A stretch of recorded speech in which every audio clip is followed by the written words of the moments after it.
కర్ణాటకలో మంత్రివర్గ విస్తరణపై జూన్ 3 తర్వాత నిర్ణయం తీసుకుంటామన్నారు ఏఐసీసీ చీఫ్ మల్లికార్జున ఖర్గే.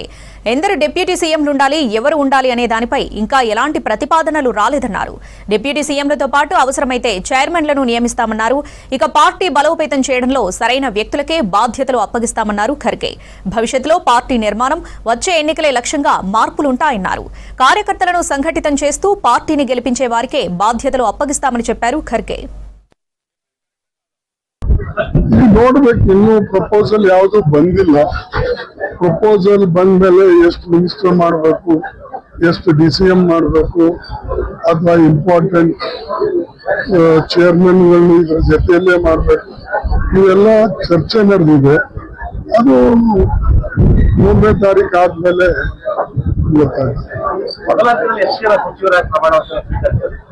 ಇನ್ನ ಬಂದಿಲ್ಲ ಪ್ರಪೋಸಲ್. ಅಂದ್ರೆ 8 ಮಾಡ್ತಾರೆ, 10 ಮಾಡ್ತಾರೆ, ಅವ್ರ ಪ್ರಪೋಸಲ್ ಬಂದಿಲ್ಲ. ಬಂದ್ಮೇಲೆ ಅದ್ರ ಪ್ರಕಾರ ಸದ್ಯಕ್ಕೆ ಒಂದ್ ಹಂತದಲ್ಲಿ ಮಾಡಿ, ಅದು ಆದ್ಮೇಲೆ ಮತ್ತೊಂದು 15 ದಿವಸ, 1 ತಿಂಗಳು ಬಿಟ್ಟು ಮತ್ತೊಂದು ಹಂತದಲ್ಲಿ ಉಳಿದಂತ ಸದಸ್ಯರೇನು ಹೋಗ್ಬೇಕು ಅಂತ ಒಂದು ವಿಚಾರ ಇದೆ. ಆದ್ರೆ ಮುಖ್ಯಮಂತ್ರಿಗಳು ಏನ್ ವಿಚಾರ ಮಾಡ್ತಾರೆ ಆಗ್ತಾರ. ನ್ಯಾಚುರಲಿ ಬಿಟ್ಟ ಮೇಲೆ ಇನ್ನೊಬ್ರು ಬರ್ಲೇಬೇಕು. ನಾವೆಲ್ಲ ಸರ್ಚ್ ಮಾಡ್ತಾ ಇದ್ದೀವಿ. ಒಳ್ಳೆಯವ್ರನ್ನ ನೋಡಿ ಮತ್ತು ಕಾಂಬಿನೇಷನ್ ನೋಡಿ ಮಾಡ್ಬೇಕಾಗ್ತದೆ.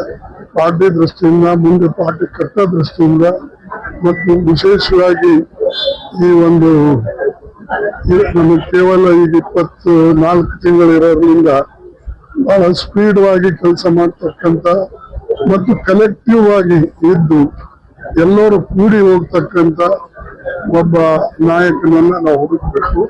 ಅವ್ರ ಜೊತೆಯಲ್ಲಿ ಕೋಆಪರೇಟ್ ಮಾಡ್ತಕ್ಕಂಥ ಜನನೂ ಕೂಡ ಇರ್ಬೇಕಾಗ್ತದೆ. ಇದ್ರದೆಲ್ಲ ವಿಚಾರ ಮಾಡಿ ನಾವು